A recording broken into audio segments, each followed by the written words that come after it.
So I'll pass over to our third speaker, Anna Mortimore, who's going to be talking about tax reform in terms of battery electric vehicles. Hi everyone, Anna Mortimore from Griffith University. So myself and Diane Krall from Monash University, we were part of the Race for 2030 project, which is a Commonwealth-funded, industry-led collaborative research centre.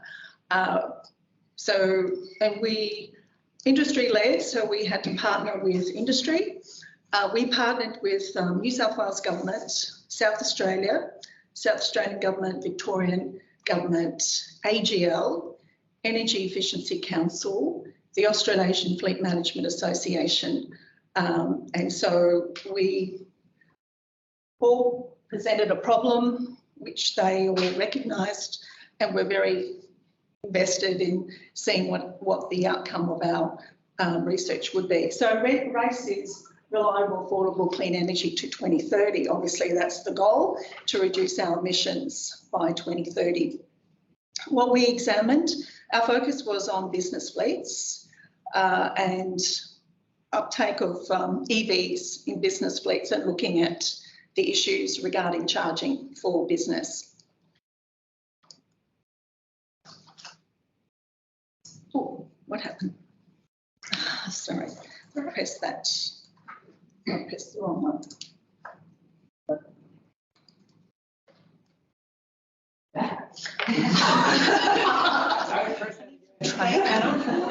Thank you. Walk away. All right, okay. This one here on the side. Yeah, on the side. Okay, one. Yeah. So there's, most of you academia would know Diane Krall from Monash University. So I'm going to, with the report going through today, we'll be really into the outline of the report. It's a little bit hard to talk about it in what, 20 minutes. So the report was, and that was the front cover, what you saw before, that was the front cover of our report, 162-page report. We got released on the 28th of June. The media release only happened last Tuesday, and so we've been getting a lot of interest and talking to media and radio and so forth. So, so there is a lot of interest in this area.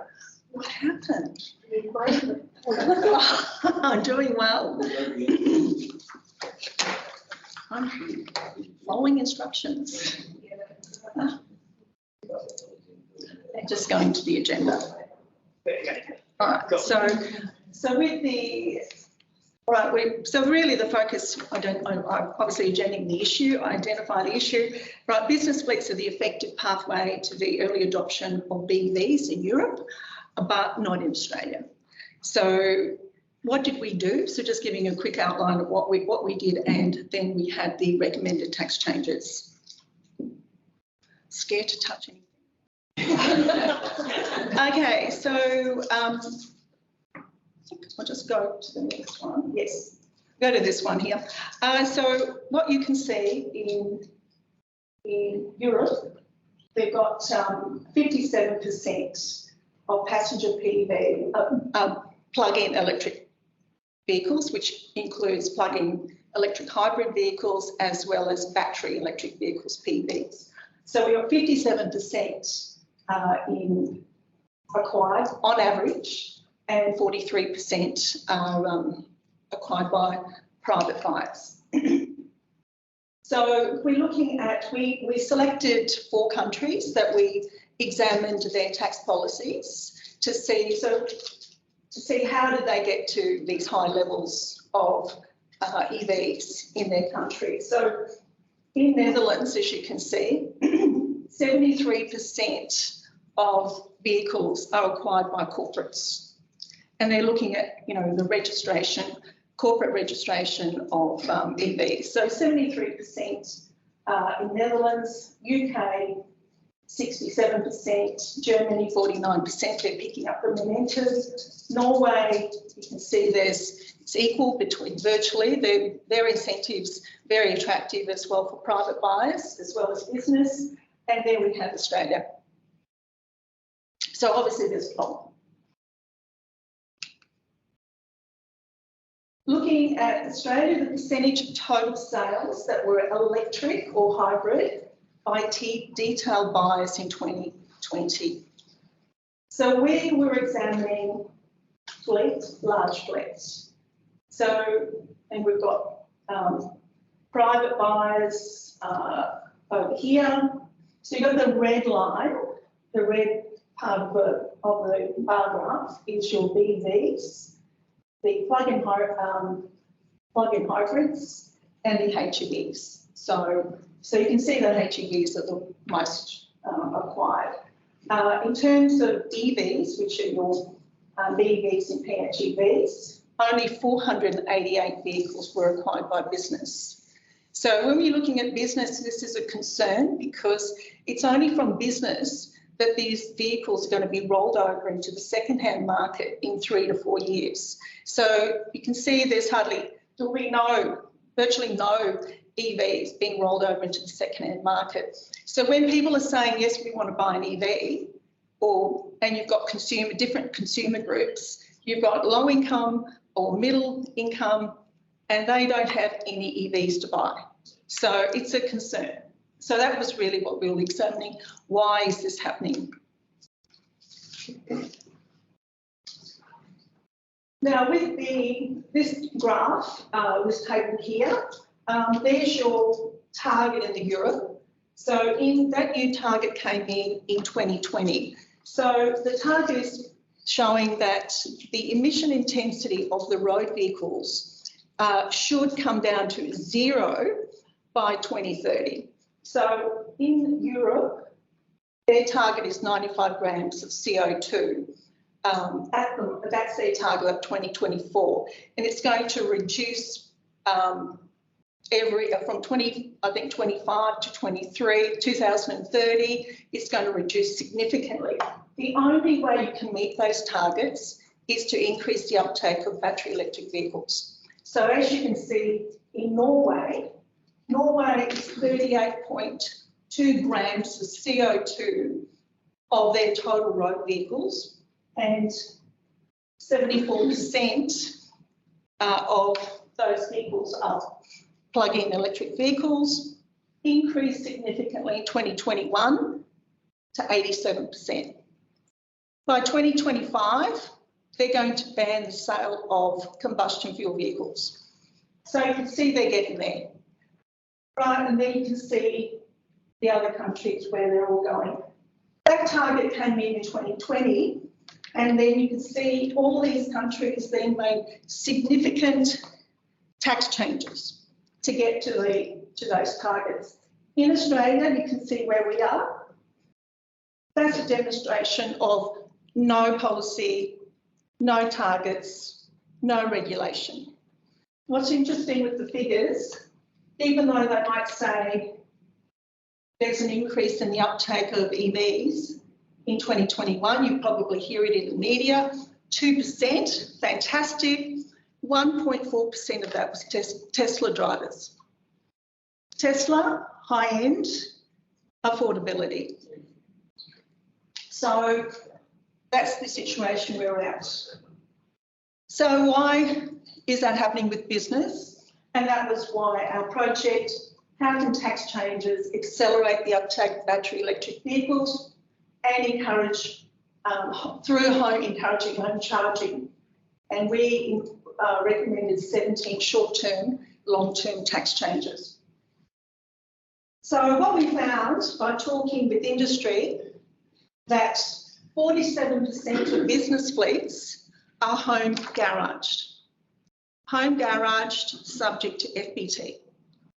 So immediate solution, can we encourage these home garaged vehicles to be home charged?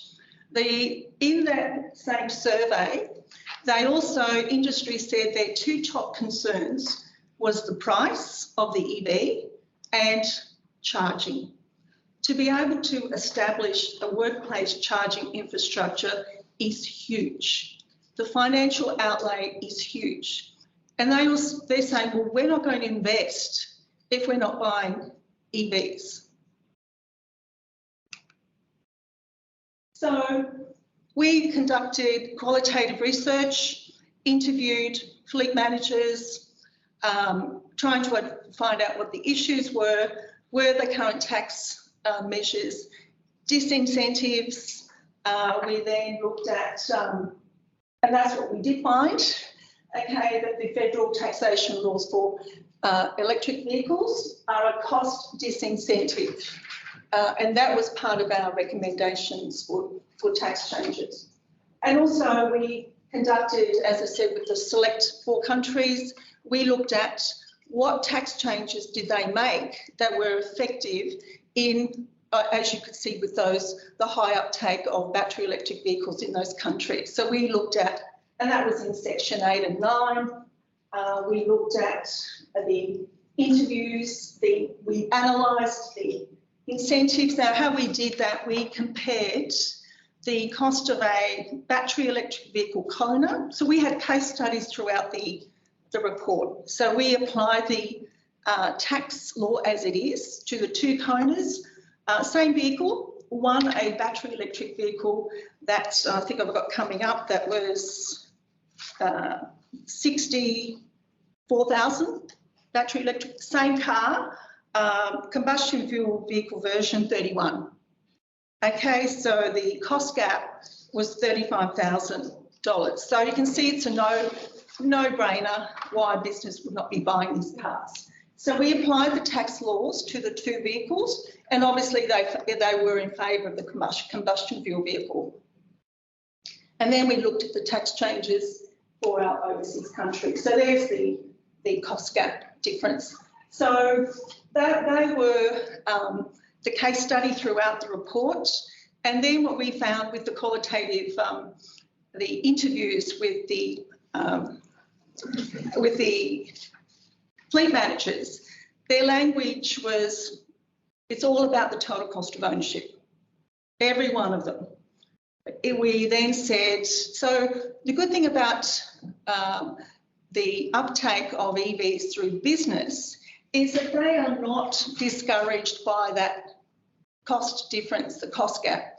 What they're going to look at is applying the tax laws. How does that, can we spread that cost gap over the total ownership, the total cost of ownership? And because they are all very incentivised to do their bit for society to reduce emissions, but not when you have this huge cost. So we looked at the current tax laws, what the impact of that. Now, as you know, that the government is proposing to exempt fringe benefits tax on battery electric vehicles.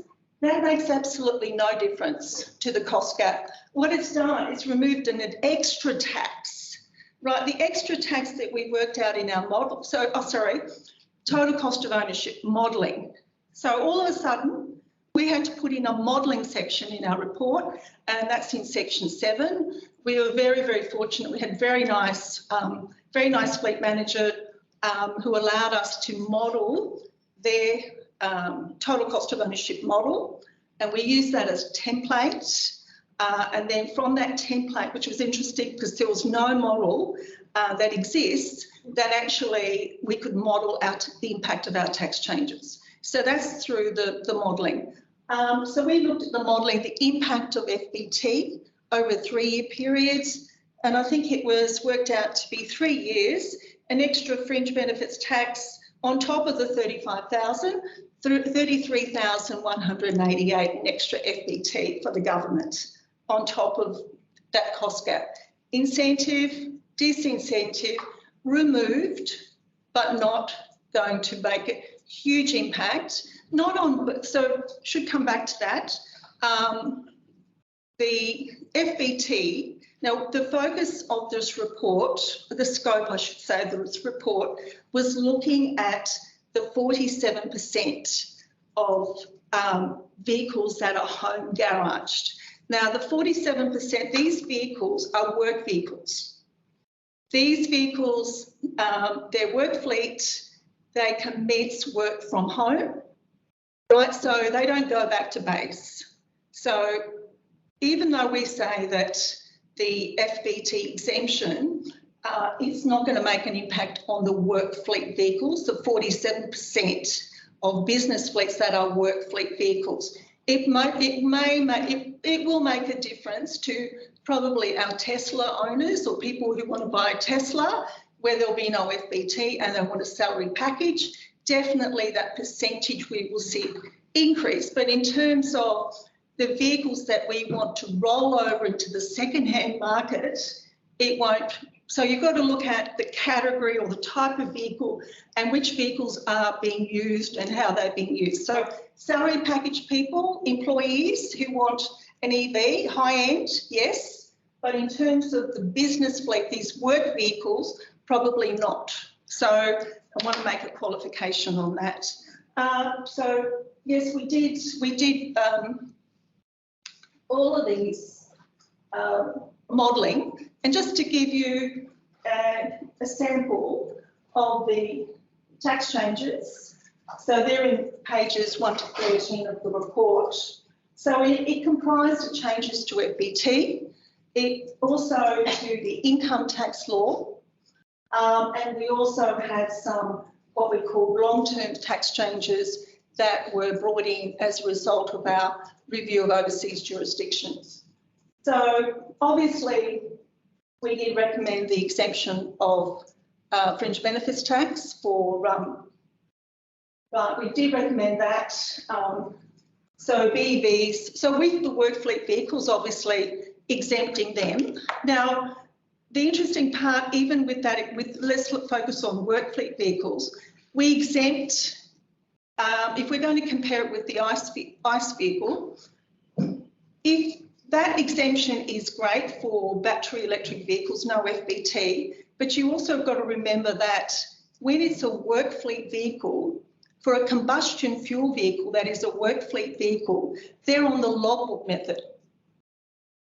Are they paying a lot of FBT? No. All right, so that's a really difficult one because if we made, so the qualification is it's fine if the work fleet vehicle, the ICE vehicle, is on the statutory formula method. If it's not, there's still an issue. So one of the issues was to base the tax for the ICE vehicle on CO2 emissions. Long-term, debatable, how will it be received? Politics. So therefore, you know, so even though you see these things, you've got to remember with the fleet vehicles, total cost of ownership, business does not want to be out of pocket in buying the battery electric vehicle. So you've got to get that cost parity down as low as possible. We did find we got it down as low as it was possible, exempting FBT, total cost of ownership, only to apply to battery electric vehicles, not to combustion fuel vehicles. And interesting with the fit, as you know, the total cost of ownership is in at the moment. And with the 488 battery electric vehicles, there's hardly been any uptake of work fleet vehicles because of that total cost of ownership. The other part was home vehicles, they need home charging, right? So there was also tax incentives, exemption from FBT, outright tax deduction for setting up home charging. With these fleet vehicles, they drive a lot of kilometres.